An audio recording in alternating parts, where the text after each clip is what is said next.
saudara-saudari yang dikasihi Tuhan, di hari Minggu tanggal 13 September 2020 kita kembali bertemu dan di mana kita akan kembali membaca dan merenungkan firman Tuhan. Namun sebelumnya, mari kita satukan hati kita berdoa mohon bimbingan Roh Kudus. Mari kita berdoa. Segala ungkapan syukur kami naikkan kepadamu ya Tuhan. Pada saat ini, di mana Tuhan masih boleh memberikan kami kekuatan, kesehatan, terlebih nafas kehidupan yang Tuhan masih boleh percayakan kepada kami. Sehingga pada saat ini, kami boleh ada bersama-sama dengan keluarga kami masing-masing untuk boleh bersama-sama kembali membaca dan merenungkan firman Tuhan. Namun sebelumnya, kiranya Tuhan boleh mencurahkan Roh Kudus-Mu di atas kami semua, sehingga kami boleh dapat mengerti dan memahami akan firman yang akan kami baca dan renungkan ini, dan kami boleh dapat melakukannya dalam kehidupan kami hari lepas hari. Berfirmanlah ya Tuhan, karena kami siap untuk mendengarkannya. Di dalam nama Anak-Mu Yesus Kristus, Tuhan dan Juru Selamat kami yang hidup. Amin. Bapak Ibu Saudara-saudari yang dikasihi Tuhan, pembacaan kita pada saat ini terambil dari kitab Amsal pasalnya yang pertama, ayatnya yang ke-8 hingga ayatnya yang ke-19. Tetapi kita akan membacanya pada ayatnya yang ke-8 saja, yang menjadi penekanan kita pada saat ini. Di mana firman Tuhan katakan, "Hai anakku, dengarkanlah didikan ayahmu, dan jangan menyia-nyiakan ajaran ibu." Demikian pembacaan firman Tuhan. Yang berbahagia ialah mereka yang mendengar firman Tuhan dan yang melakukannya dalam hidup setiap hari. Terpujilah nama Tuhan Yesus Kristus. Haleluya. Bapak Ibu Saudara-saudari yang dikasihi Tuhan, jika kita lihat dalam kitab Amsal ini, dikatakan ada beberapa ajaran atau ucapan orang bijak yang agak panjang. Namun, ada juga pernyataan ringkas yang menggugah dan berisi hikmah untuk hidup dengan bijaksana dan benar. Dan bila kita melihat tujuan dari penulisan kitab Amsal ini pun sangat jelas dinyatakan dalam ayat sebelum pembacaan kita, yaitu pada ayatnya yang kedua hingga ayatnya yang ketujuh, di mana memberi hikmah dan pengertian mengenai perilaku yang bijak, kebenaran, keadilan, dan kejujuran, sehingga orang yang dikatakan tidak berpengalaman dapat menjadi orang bijak. Kaum muda dapat memperoleh pengetahuan dan kebijaksanaan. Dari orang bijak dikatakan dapat menjadi lebih bijak lagi. Dan sekalipun Amsal dikatakan pada hakikatnya adalah buku pedoman hikmat untuk hidup benar dan bijaksana, landasan yang diperlukan oleh hikmat tersebut dinyatakan dengan jelas sebagai takut akan Tuhan. Jadi, orang yang berhikmat dikatakan adalah mereka yang mengenal Allah dan menaati perintah-perintahnya. Dan hikmat dalam Amsal ini dikatakan pertama adalah memberi nasihat mengenai keluarga, mengenai kaum muda, mengenai kemurnian seksual, mengenai kesetiaan hubungan pernikahan, kejujuran, kerja keras, kemurahan, persahabatan, keadilan, kebenaran, dan disiplin. Lalu yang kedua adalah memperingatkan mengenai bodohnya dosa, mengenai pertengkaran, kebebalan, kerakusan, kebohongan, kemalasan, teman-teman yang tidak baik.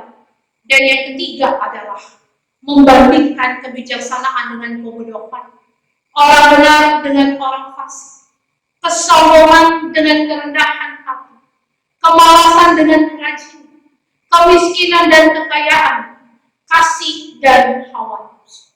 Dan di sini Amsal dikatakan hadir untuk terus memberi tuntunan dan kebijaksanaan dalam hidup, dan didikan tentang kehidupan, membuat nilai-nilai yang mulia dan baik itu diturunkan ke generasi selanjutnya. Di mana didikan Amsal ini memberi manfaat tidak hanya terkait dengan ritual keagamaan saja, dikatakan melainkan juga dalam praktek kehidupan yang nyata, sehingga seseorang itu tidak berpaut pada gurunya, melainkan pada Tuhan, sehingga ia mampu menentukan pilihan yang tepat dan menerapkannya dalam hidupnya. Dan seperti yang dikatakan tadi bahwa dalam kitab Amsal bukan hanya berbicara atau membahas tentang hubungan Allah dengan manusia, tetapi dikatakan juga ada hubungan antara manusia dengan manusia. Dan salah satunya adalah hubungan antara orang tua dengan anak, yaitu tentang bagaimana orang tua mendidik anaknya dan bagaimana seorang anak mendengarkan perkataan orang tuanya. Karena dikatakan bahwa kehidupan orang muda akan bernilai dan berharga jika ia melekatkan hidupnya pada didikan ayah dan ajaran ibunya. Dan tentunya hal ini harus dimulai dari sikap hidup orang tua yang dikatakan penuh kasih, perhatian, dan menjadi teladan. Dan manfaat dari didikan dan dorongan itu adalah untuk kehidupan masa kini dan masa depan dalam bentuk kehidupan yang indah, mulia, bahkan terhormat. Dan kemuliaan dan kehormatan itu dikatakan akan dimiliki bukan hanya dalam kehidupan berkeluarga, tetapi juga dalam pekerjaan atau peran lain di tengah-tengah masyarakat. Dan dikatakan juga bahwa kehidupan itu akan seindah dan semulia emas yang selalu berharga. Lalu selain itu di sini juga diberikan sebuah peringatan mengenai lingkungan yang bisa membawa pengaruh buruk dan nasihat untuk tidak terjerumus di dalam kehidupan yang jahat. Karena melalui firman Tuhan ini mau mengatakan bahwa jika kita keluar dari jalur yang benar, yaitu kebenaran firman Allah, maka pastinya kehidupan kita dikatakan akan melenceng kepada jalur yang salah. Apalagi bagi kaum muda, karena kehidupan kaum muda dikatakan sangat rentan terhadap yang namanya godaan dan jebakan yang dapat menyesatkan mereka. Dan jika terus berada di dalam jalur kehidupan yang salah ini, maka yang akan dialami adalah penyesalan dan kekecewaan yang mendalam. Oleh karena di sini Amsal menegaskan orang muda untuk bijaksana dalam bersikap dan berani menolak dengan tegas segala perbuatan buruk yang bisa merusak dirinya dan orang lain. Karena ada firman Tuhan katakan bahwa pohon yang baik tidak akan menghasilkan buah yang buruk. Demikian juga pohon yang buruk tidak akan menghasilkan buah yang baik. Artinya, jika kita melakukan segala sesuatunya sesuai dengan firman Allah dan kehendak Allah, maka kita akan menuai kehidupan yang penuh arti. Tetapi jika kita hidup dan melakukan hal-hal yang melanggar firman Allah dan ketetapan, maka kita akan menuai yang namanya kebinasaan.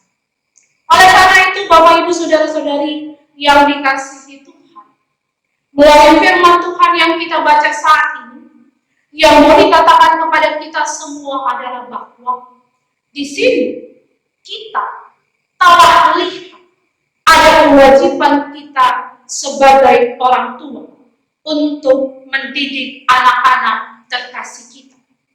Dan dalam mendidik anak-anak terkasih kita ini, Bapak dan Ibu harus dikatakan saling mendukung satu dengan yang lain. Dengan artian bahwa didikan yang dilakukan kepada anak haruslah sesuai dengan apa yang berkenan berkenan kepada Tuhan. Dan didikan yang diajarkan oleh kita sebagai orang tua dikatakan haruslah diperhatikan oleh si anak agar kelak dia berjalan dengan pertolongan dan tuntunan dari Tuhan. Dan di sini Tuhan dikatakan akan memberikan hikmat kepada anak-anak yang menaati orang tuanya. Karena dikatakan kita sebagai orang tua adalah wakil Allah di dunia. Dan kalau seorang anak menghormati dan menaati segala perintah orang tuanya, maka dikatakan dia sendiri sudah menaati apa yang dikatakan oleh Tuhan dalam hidupnya. Dan ketika dia menghormati orang tuanya, berarti juga dia telah menghormati Tuhan. Dan di sini didikan yang diberikan itu dikatakan bersifat total dan tidak berhenti hanya ketika diperlukan saja. Tetapi dikatakan didikan itu berlaku untuk selama-lamanya.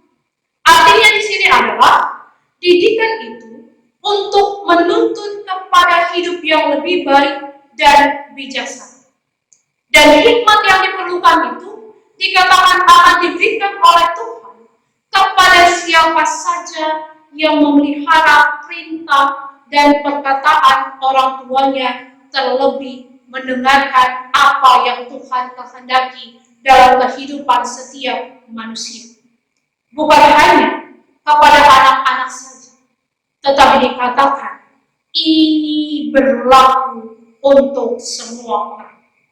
Dan di sini anak-anak dikatakan bukan hanya anak-anak dalam keluarga, tetapi anak-anak Tuhan yang sangat dikasihi. Oleh karena itu, didikan Tuhan kepada semua anak-anaknya adalah bukan hanya pada saat tertentu saja. Sebagaimana orang tua mengasihi anaknya, begitu juga Tuhan dikatakan sangat sayang kepada setiap kita umat manusia.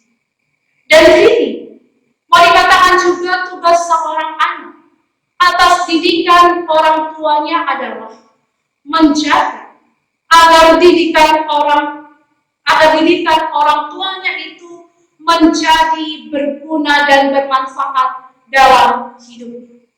Karena seorang anak yang baik dikatakan pastilah didikan orang tuanya yang dia sudah yakini mampu memberikan pelajaran yang baru dan berguna untuknya. Dan di sini anak yang dikatakan berbakti kepada orang tua akan mendatangkan sukacita bagi orang tuanya.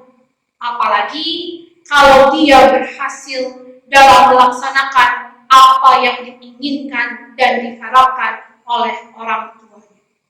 Dan oleh karena itu, berikan yang terbaik bagi orang tua kita karena hikmat itu berguna dan akan sangat bermanfaat ketika perintah dan ajaran dari orang tua diindahkan. Sehingga itu semua akan menuntun kita kepada jalan kebenaran dan tidak berjalan dalam kegelapan. Karena di sini Tuhan senantiasa memelihara segenap kita umat manusia ketika kita mengindahkan dan melakukan segala perintahnya. Tuhan Yesus yang adalah Tuhan dan Juru Selamat akan memampukan kita semua untuk melakukan segala semuanya. Terpujilah nama Tuhan Yesus Kristus. Amin.